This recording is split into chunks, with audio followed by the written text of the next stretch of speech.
बिरसा मुंडा ने बहुत कम उम्र में अंग्रेजों के खिलाफ विद्रोह का बिगुल बजा दिया था।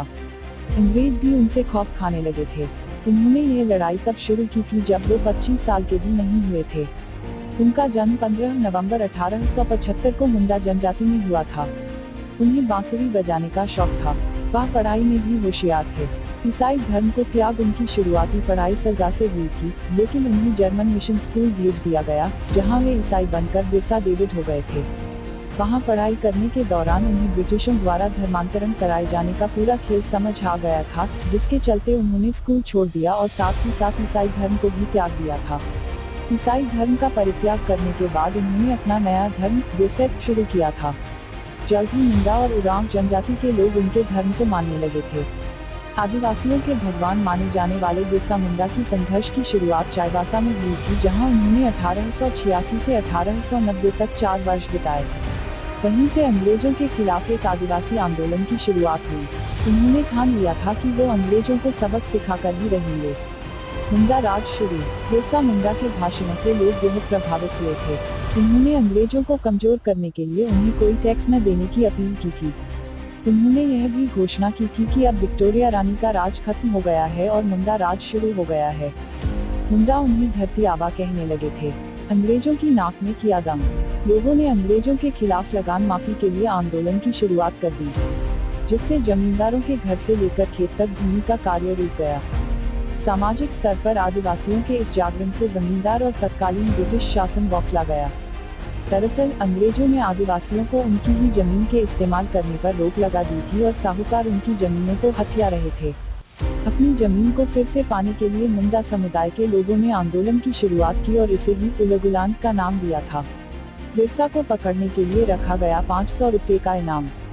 बिरसा मुंडा ने पुलिस स्टेशनों और जमींदारों की संपत्ति पर हमला करना शुरू कर दिया था। ब्रिटिशों के झंडों को उखाड़कर सफेद झंडा लगाया जाने लगा, जो मुंडा राज का प्रतीक था। मुंडा के इतना करने भर से ही ब्रिटिशों की नाक में दम हो गया। उन्होंने बिरसा को पकड़ने के लिए 500 रुपये का इनाम रखा था, जो उस जमाने में बड़ी रकम हुआ करती थी। पहली बार 24 अगस्त 1895 को उन्हें गिरफ्तार किया गया था। उनको 2 साल की सजा हुई थी, लेकिन जेल में रहने के दौरान अंग्रेजों से बदले की भावना और तेज हो गई थी।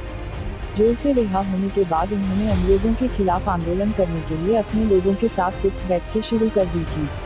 डोंबारी पहाड़ पर सैनिकों से मुठभेड़। सन 1900 आते आते बिरसा का संघर्ष छोटानागपुर के 550 वर्ग किलोमीटर इलाके में फैल चुका था।